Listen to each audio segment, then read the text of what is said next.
Alrighty. So we're definitely going to start with the lymph flush because I think everybody's at that part of the year where there's stuff that could be released. And there we go. All right, so rubbing your hands together, getting some energy in there. If we were to do Reiki, this would be the first move of just creating this sense of heat and connection. And then taking your right hand to the upper left quadrant, right around your collarbone.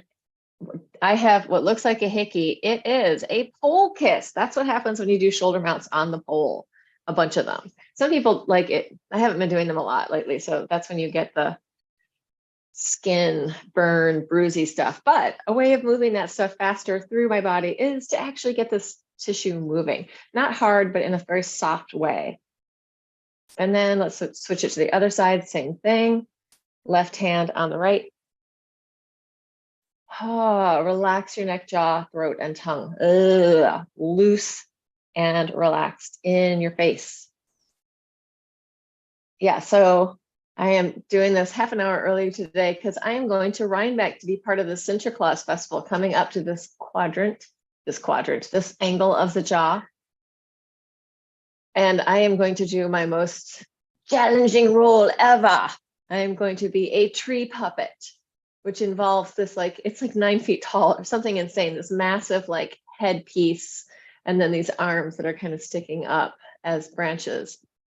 I tried it on yesterday, and for a short performance or even an hour or two, I think, this would be fine. But we are going to be doing it all day long, a bunch of different performances, and then we're going to end in the parade. So this is going to be one of my more challenging roles, not emotionally, or maybe it will be emotionally, but really just sticking it out with some perseverance, because it is going to not be the most comfortable thing in the world. Taking it to your armpit pec, this area right here. Upper, well, depending on where your boobs are located, but where that boob is coming down from your arm. That's a really weird way of putting it. So my right hand is on my left. And then the same thing on the other side. So we always want to get the left going first because the left is doing like 3/4 of the body. The right side is doing this upper right quadrant, and then the cisterna which is our biggest lymph node. And the left side is doing everything else. So we want to make sure that we're unblocking the returning pathway as the lymph goes back into our blood system, reabsorbs, and comes back out again. So we're clearing the passageways. Now I'm doing my left on my right, whatever this is called. I just need to go grab my coffee. It's been a crazy morning. Yeah, I've had like 2 sips of my coffee and I've been running around. All right, let's go to the next place, which is right in here, cisterna. Always a good idea as you're clearing lymph to drink some coffee. But that's not going to stop me.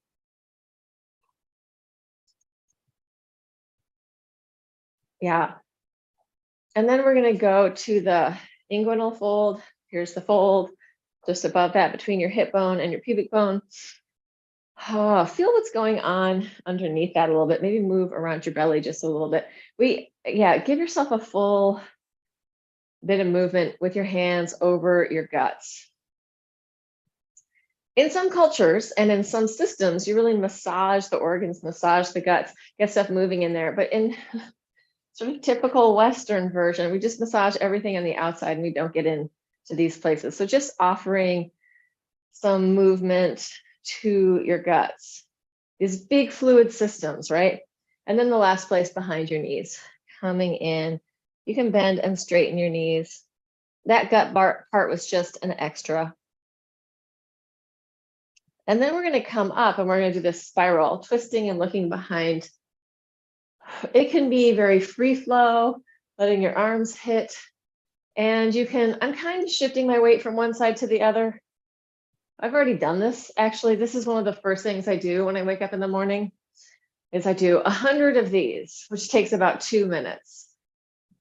But this also really clears the lymph that is inside your torso, right? There's a bunch of lymph nodes in the back body, just underneath. And we want to get those moving too.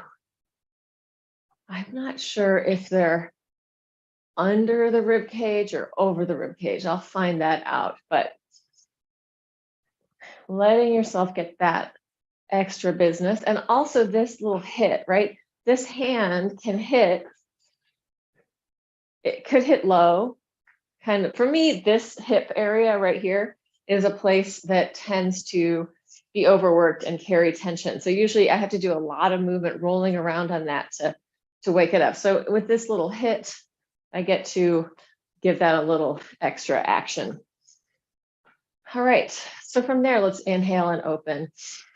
Fill in, fill up, expand, and get bigger. And then exhale, shake it out. So shaking also is going to stimulate the movement of the lymph. And also, I notice that many people are not good at shaking. Inhale, lift. So exhale, try to shake a little bit of everything or a lot of everything, like shake it out, shake it out. Oh, the value of the tantrum. Inhale, open, unsticking stuff, right? Creating spaciousness in your energy pattern. So there's not little clusters of stuckness. Inhale, lift. Exhale, shake, shake, shake. Neck, tongue, jaw, let it go. And then we're going to change it a little easier. Inhale, lift, exhale. Feeling, I don't know, I feel much more energized. Perhaps it was those 2 sips of coffee, or it was the shaking out. Shaking out is just a great way to jiggle it up, loosen it up, and let go of any tension that's hanging out in your body, any extra stuff that's sort of easily dislodged through the shake. If you are going to do something that makes you nervous, perhaps give yourself a shakeout beforehand. You can do it in the dressing room, in the bathroom, wherever. Every time I perform, I use like a dance show, I do a ton of shaking out ahead of time.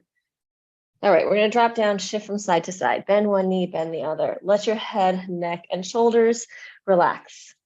So I called this class today Strong, Pliant, and Soft. And something that really comes up, what should I do? How should I exercise? What should my movement be? There's so many choices. Roll it up. But what we want to be training is, if you're training a lot of really hard stuff, you really want to train some soft, fluid stuff. If you're training totally just like flexibility, lengthening out, opening stuff, you want to do some stuff that pulls you back in, right? So we want to train whatever we're training with a little bit of balance. We want to train things that really go outward. We want to train things that really come inward. I'm not saying this very well, but we also, if we're training a lot of strength, we want to soften our body, especially as we get older, because we don't want to get more hard and rigid. A friend of mine was telling me about, let's circle our pelvises as we're talking about this, really easy and loose. So really free flow through your body. See what you can let go of. You're not trying to build tension. You're trying to make it soft and fluid and easy, letting go of tension. So yeah, one of my friends was telling me, she's in her mid 60s, and she was telling me that she ran into a yoga teacher friend of hers who maybe a little bit older than her, who's really starting to get arthritic and lack of mobility, and was really angry. This friend of hers was feeling really angry that she had been let down by the system of yoga, change direction, because she was doing it so she could be stronger and more capable at the end, as she got older, but it wasn't happening. So it's what we're holding in our body, right? Are we holding a huge tension pattern that we're taking everywhere, or are we letting it kind of move with us and through us? I mean, I would say that I'm a fairly intense person, and I like to do really strong, energetic things, and it can be easy to hold a tension pattern. So I have to really work with a softening also, with a finding fluidity, hydrating the tissue. So we're not just putting tension into it, but we're giving it life force and energy. So there's a flow to it as well. All right, let's do something for our feet. It's weird. Whenever I wear black in this dark room, I'm always like, oh, I should have worn a lighter color because you can't see that well, but whatever. We're going to bend your knees. I'm going to bend mine. Straighten, press up and lower. Knees over the toes, straighten, up and down. Really finding the vertical in your body. So I think one of the things that Well, even yoga teachers, and even there's a lot of classes where I hear people say, okay, now squeeze your butt to do this thing. And I have to honestly say, I try it with the way that they ask, and then I also try it without that tension. And a lot of times it's not necessary. Do we want to work efficiently, or do we want to like engage every muscle, work with maximum capacity? Right? That's not a long-term sustainable way of moving. So we want to find like our strength where we can hold things. I'm starting to say that New York strength. It's really strength anyway. And we also want to have that softness and pliancy and capacity to move. So we're going to start a little differently today. We're actually going to start in a downward dog. We've done a lot of things standing. Coming into your dog, just bend one knee and then the other. If your wrists are hurting you, you can take this down to your elbows. If you are like, oh no, no way, then just come here and let your body, head, tail move here. If you're good with your dog, reach your sit bones to the ceiling, bend one knee, bend the other, look under your armpit. So we can be even in a strong position in a soft way. And I'm not saying never to like engage your core. Like sometimes we have to. All right, we're going to lift the heels, round the spine, roll it forward into a plank, finding your plank, and then drop your head, roll it up to the ceiling, lift your butt, and then lower your heels. Heels high, scoop your belly in, roll it all the way forward, find your plank, drop your head, roll up to the ceiling, lower your heels. If you're here, you can roll it forward this way, and then roll it backward this way. So it can be happening pretty much in any position. 2 more times. Heels up, scoop your belly in, round your spine, roll it forward. Find the movement. Drop your head, roll it up and lower. Last one. Heels high, scoop, roll it forward.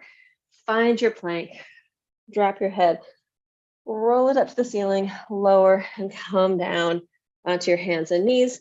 And from here, we're going to do that pushing up onto your tippy fingers, lower the heels of your hands and take your elbows down to the floor, pressing through and up and lower and drop it down, through and up, lower, down, through and up, lower, down. Stay down there. Rotate your hands open and close. I'm trying to mash my forearm kind of into the floor. So I am pushing down, but I'm using my weight to push down. I'm not engaging every muscle, right? I want my muscles to be soft and fluid and yet strong, right? I don't want them rigid and hard. Like even a bodybuilder, they're not rigid and hard all the time, right? The muscles have to be soft so the fluid can move through them. Tension masks sensation and presence in a weird way, right? If I want to armor myself, just put a lot of tension in there, I'm not going to feel things. But if I want to allow the whole experience, I got to find the softness in there as well. Yeah, so finding some softness, finding some fluidity, and especially I really want to add this one for our hands and our wrists, right? Let's just take a minute there. A lot of people are saying to me right now, they're having problems with their fingers getting numb or cold. So we want to think that this system of our heart going all the way out to our fingertips, all the way out to our toes, right? The blood is pumping through our heart and it's moving through our whole body. So we can think of that system of the heart as being a whole body thing. I want to think of that going all the way out to the edges and the sense of fluidity and fluency as we go out there.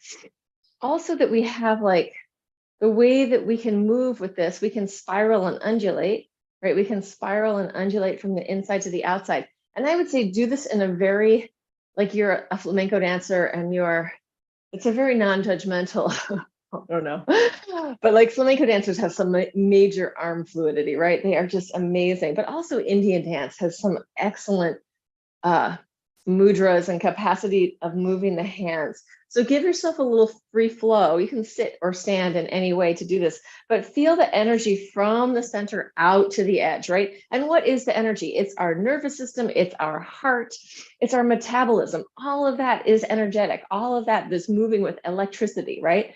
So just awakening that out to the edges and coming back in, adding spirals, waking it up, finding the deep underlying support of your collarbone, your humerus, your scapula, rib cage, lungs, and heart, right? Those are all organs that are feeding and nourishing the arms and hands. Also this rotator cuff, right? We want that to be very alive. This relationship, very alive, of fingertips.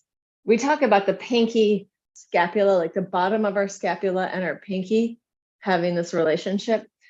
So you can feel into it, feel if you can find that bottom point. Move that bottom point of your scapula around. Our scapula shouldn't be anchored down our back, never moving, right? We should have this capacity to move like a sea creature. Try it on both sides. Find that bottom point. Get in there. So this is part of like, we can be really strong, but if we want to heal quickly and recover quickly, we also want to be really soft. Like this is my whole mode of pole dancing, is do all that stuff, really hard, crazy stuff, but then really soften the tissue so that things move through it and I can heal quickly because of the pole kisses and pole bruises. Let's take it, if you have some weight, we're going to keep on this arms and hands thing. If you have your weights, great. If you don't, no worries. You could always just grab a book or anything. A couple of, we're going to hold them together. So I have 2 3-pound weights combined, equaling a big 6 pounds. And I'm just going to hold them together. So we're going to lay on our backs, pigeon-toed and knock-kneed, circling the arms around. Inhale, open. Exhale, close. Using your breath. Big breathing. So connecting again, that idea of arms into lungs. Right? We talk about trees as being the lungs of the planet, which is just change direction. I'm going to go out there today and be a lung of the planet in Rhinebeck.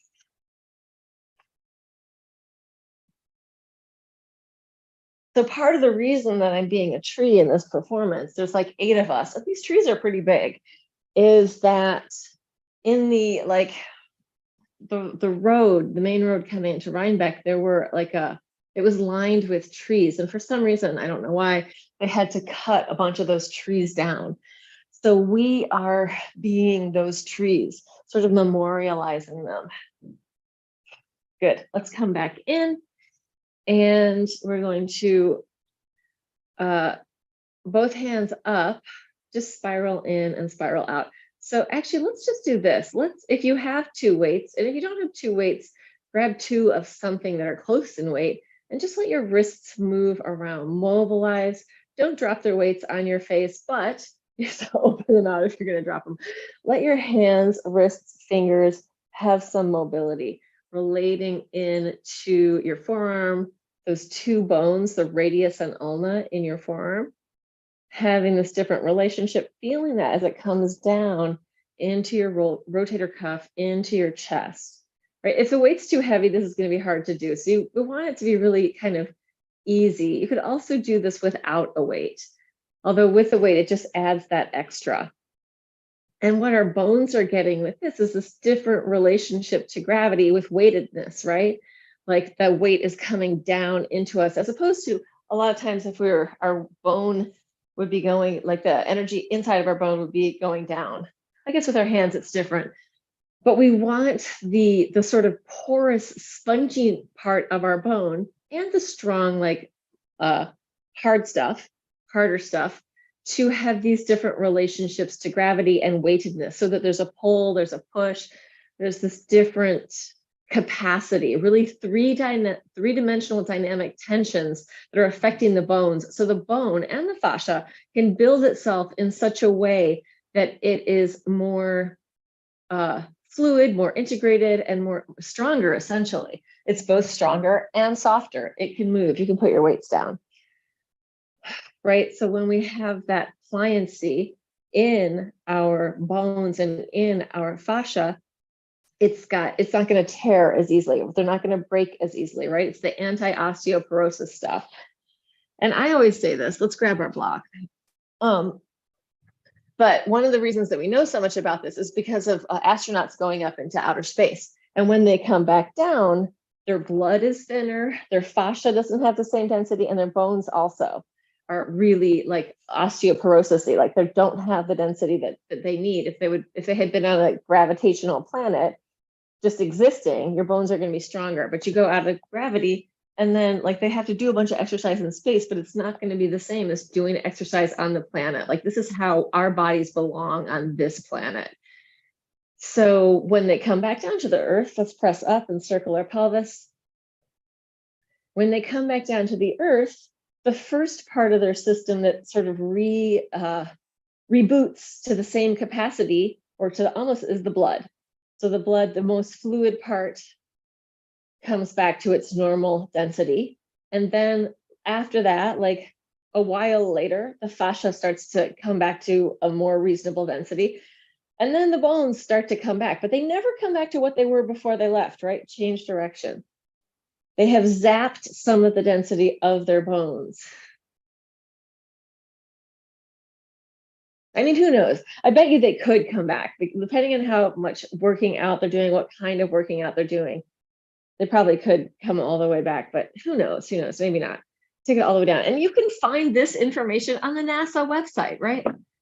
I was curious about that, and I was looking it up, and that's where I found it because I'd heard somebody else talking about it. Let's open it up, bend your knees, take a happy baby, squeeze, right? So when like we're stretching, we're also putting a little bit of pull on the bone, right? Oh, we're stretching.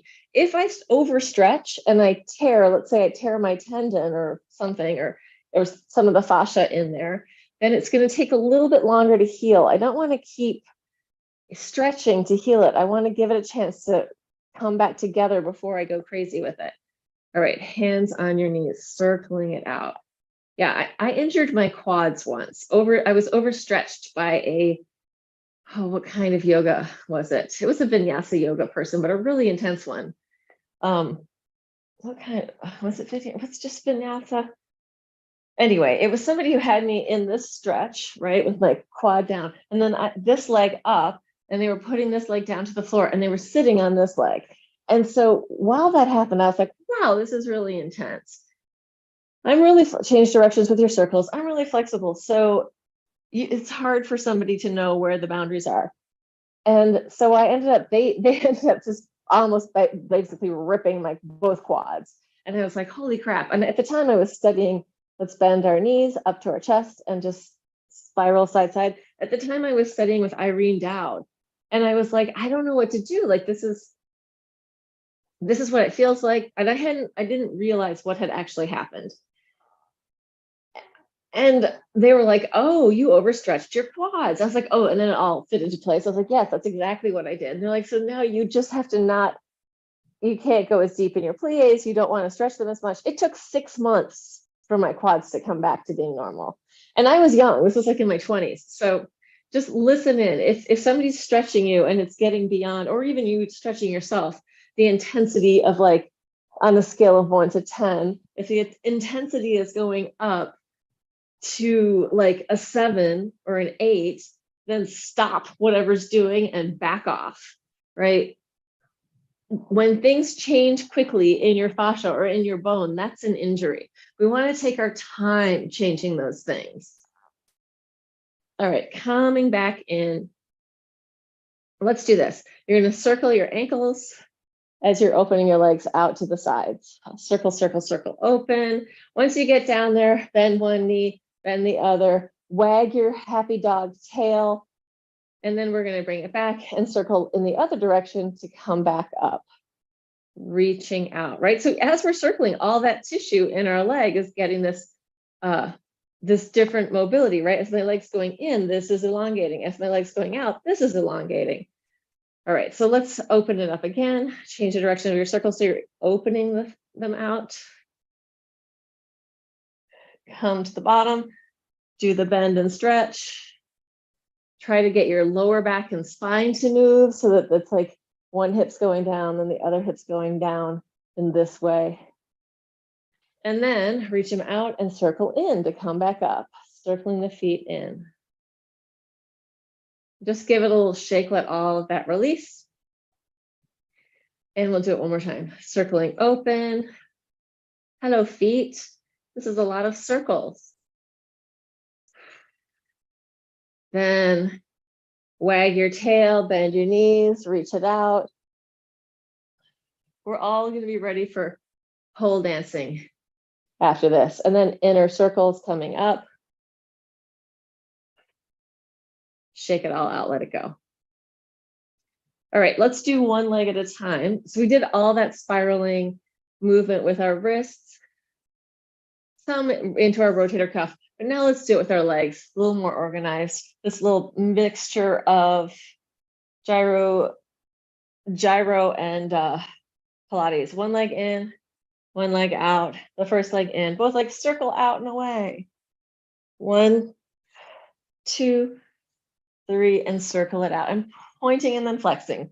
Point, point, point, and circle, point, point, point, and circle.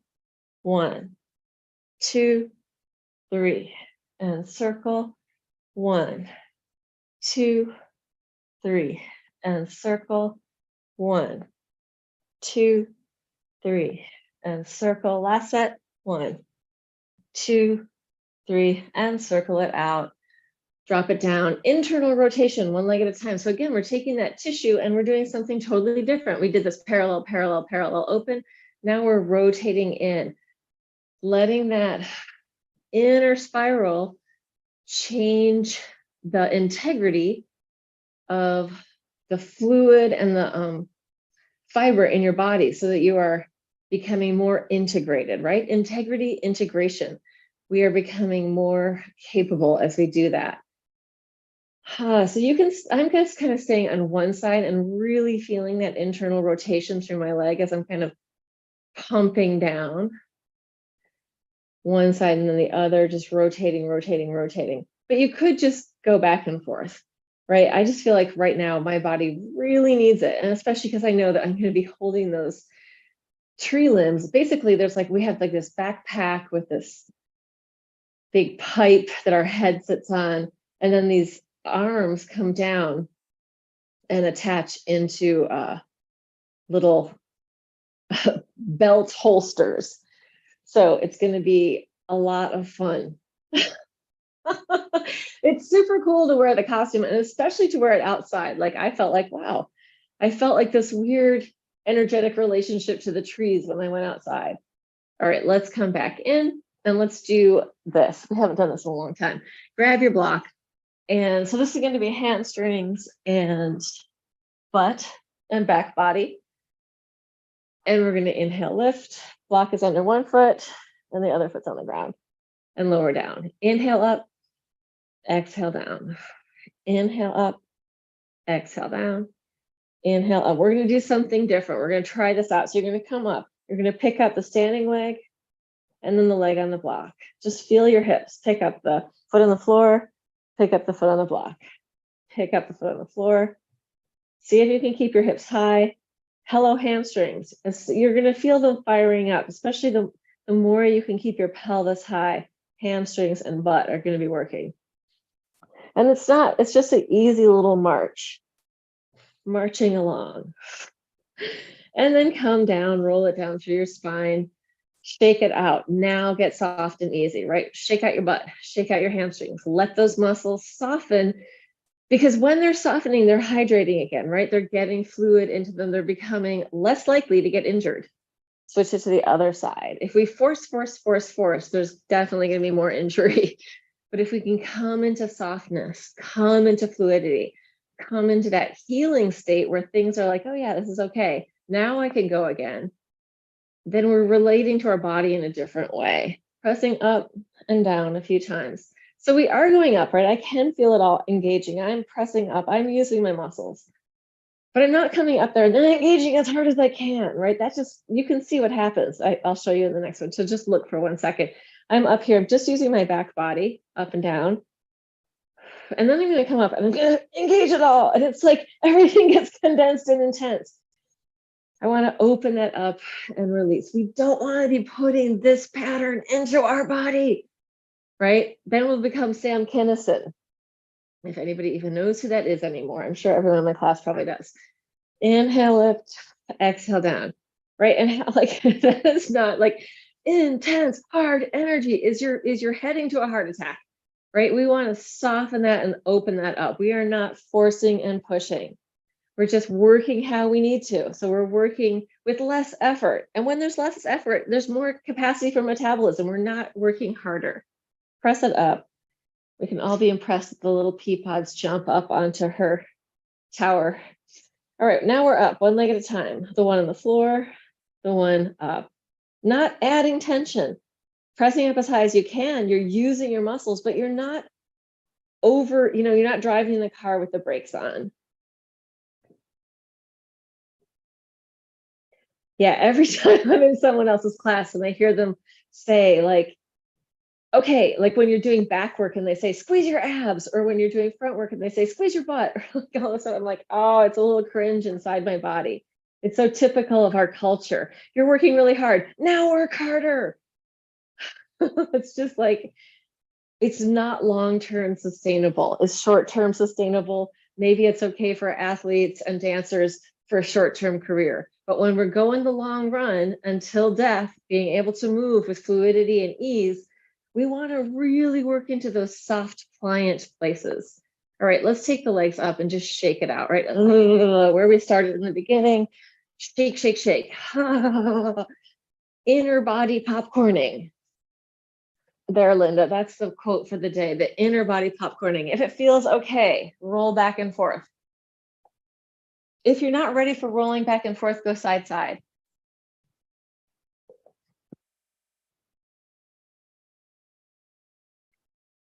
Let it be as easy as possible. You don't have to add tension, just rounding through, rolling, right?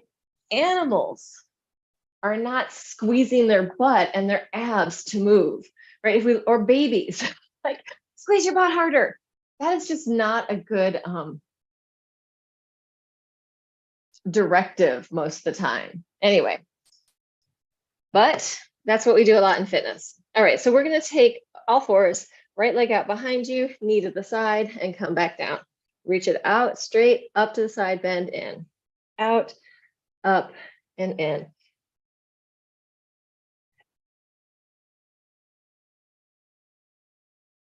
Two more. Last one. Switching it to the other side. Shoot it out, find your midline, out to the side, lift, bend your knee. Nice movement in the hip socket, greasing it up, nice long leg.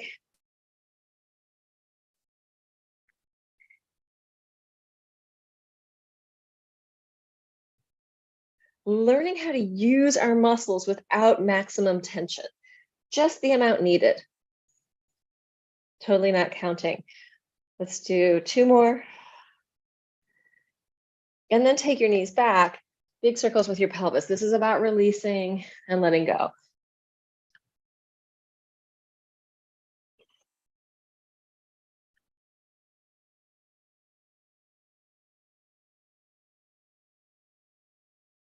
What if you were 3% softer with yourself in your life? Change direction. Because when we've lived our whole lives in certain ways, or we've really trained ourselves to be a certain way just through daily living, it's hard to shift things quickly. So tiny little small adjustments. You know, big changes are usually very painful for people. So try small, easy changes. All right, let's take it into a forearm plank. One knee to the floor at a time. Parallel 1, 2, 3, 4, 5, 6, 7, 8. Crossing under 1, 2, 3, 4, 5, 6, 7, 8. Circles 4 in one direction. Feet can be wider. 4 in the other direction.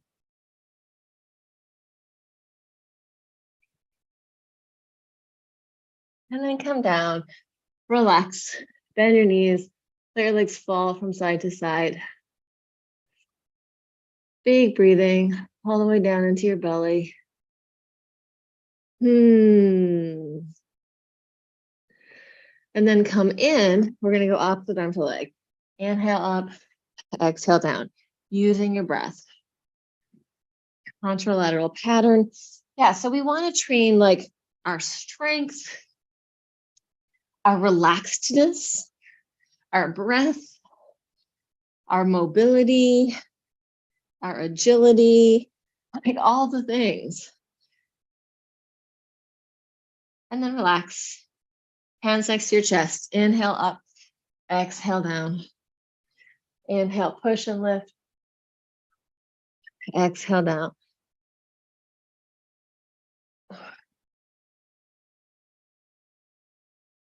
Using your breath, letting the front of your body open up. Next one, you're going to come up, bend your knees. Up and down a few times like that.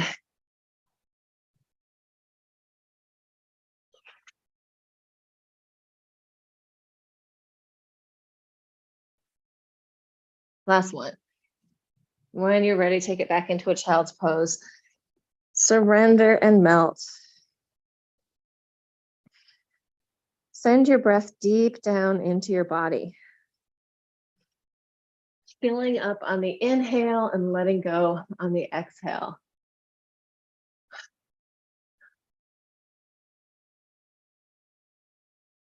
Okay, and then rolling it up. Let's do one side plank thing. Let's just do really basic. So just pulsing up 1, 2, 3. Put your knee down if you need to. 4, 5, 6, 7, 8, 9, 10, 11, 12, 13, 14, 15, 16, 17, 18, 19, 20. Take it down onto your side. We're going to do kicking up and down 1, just for 10. 2, 3. Turning the leg out in the hip socket. We'll get it up higher. 4, 5, 6, 7, 8, 9, 10. And that's the dancer in me talking, because it might not be that you need your leg to go higher, right? We don't all need to have a split or a batma. Let's flip it over to the other side. And pressing up for 20.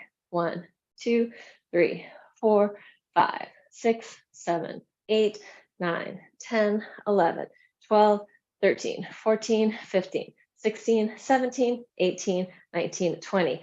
Take it down, flex, up, point down. 1, 2, 3, 4, 5. Big breathing. 6, in through your nose, out through your mouth. 7, 8, 9, 10. And let's come onto we're going to do push-ups. I'm going to do a push-up into a plank, into a side plank. You can do any version of this. This might be a great time to do a hamstring stretch. Do something totally different if that's what you want to do. Really, I know I have people that have some injuries in here, so feel free to make it work for you. Here's how I'm going to do it. I'm going to do a tricep push-up with my elbows into my side, with my knees on the floor. I'm going to curl my toes under and pop up into a side plank. Coming down. I'm going to come all the way down to the floor from here. Then I'm going to keep my knees connected, push up, curl my toes under, open it up, back to my plank. I'm going to slowly lower all the way. Then I'm going to keep my knees connected to push up. Then I'm going to pop up. That's just one way. There are a million ways this could be done.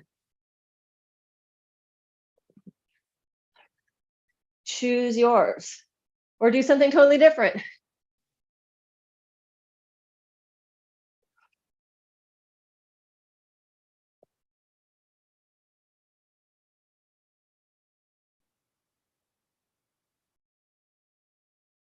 If you're struggling with perfectionism, try and let some of that go.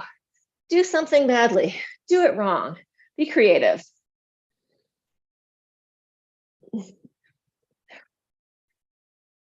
That's all I'm going to do. That's enough for me.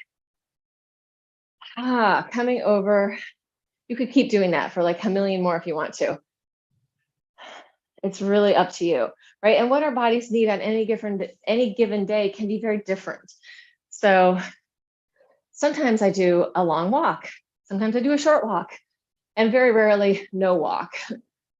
Sometimes I do a short breath practice of really soft breathing.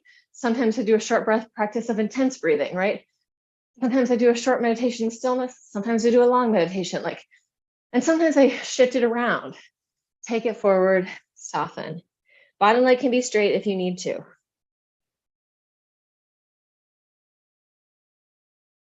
Listen into each moment. They're all different. And your body's needs on any given day can be very different.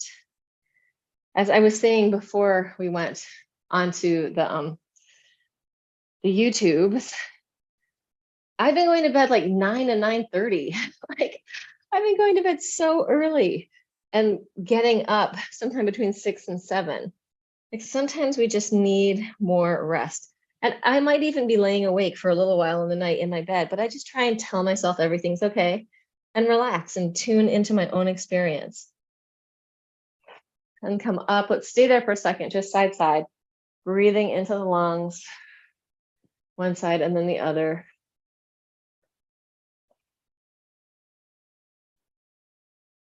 So being really somatically attuned, which is I can, very intense interoception, I can really feel my body. If I want to go back to sleep, it's easier for my mind to turn into visual imagination. That will take me back into dreams. If I'm still in really feeling my body, it keeps me kind of awake. Just throwing that out there for people. Shake it up and down, rotate in and out. I don't do a bunch of active breathing right before I'm going to go to bed. Switch it to the other side, or even in the second half of the day. Usually the active breathing stuff is earlier. Take it forward and down. And there are a lot of great breathwork teachers out there. I highly recommend start, especially if you feel oh, I'm a little stuck or sludgy, or when putting on weight, do a breathwork practice. That will shift things around.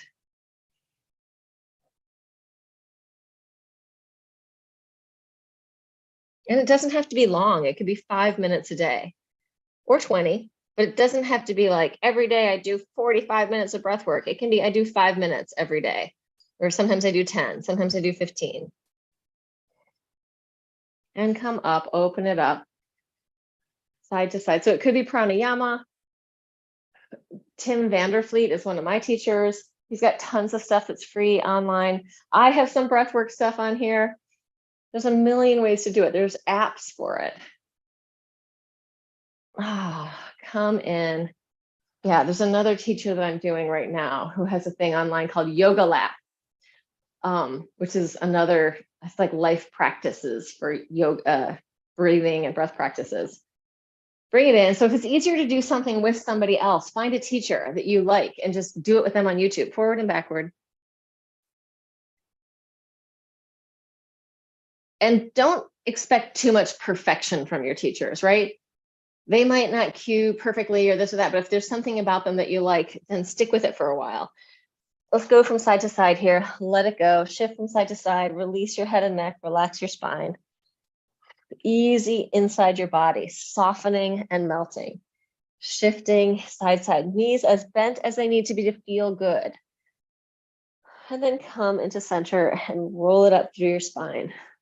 Yeah, we live in an age where everything is available, and most of it is free on YouTube, right? Or Instagram or Facebook, whatever. Inhale, open. Exhale. Feel into the lightness of your body, lightness of your breath. And imagine that lightness just spreading through every cell in your body. So deep cellular breathing, but breathing in lightness, breathing in ease. Strong and light at the same time. And then just shake it out, let it go. Everybody in TV land, if you have been watching this, feel free to like, subscribe, comment, and even consider giving me money. There's plenty of ways to do that.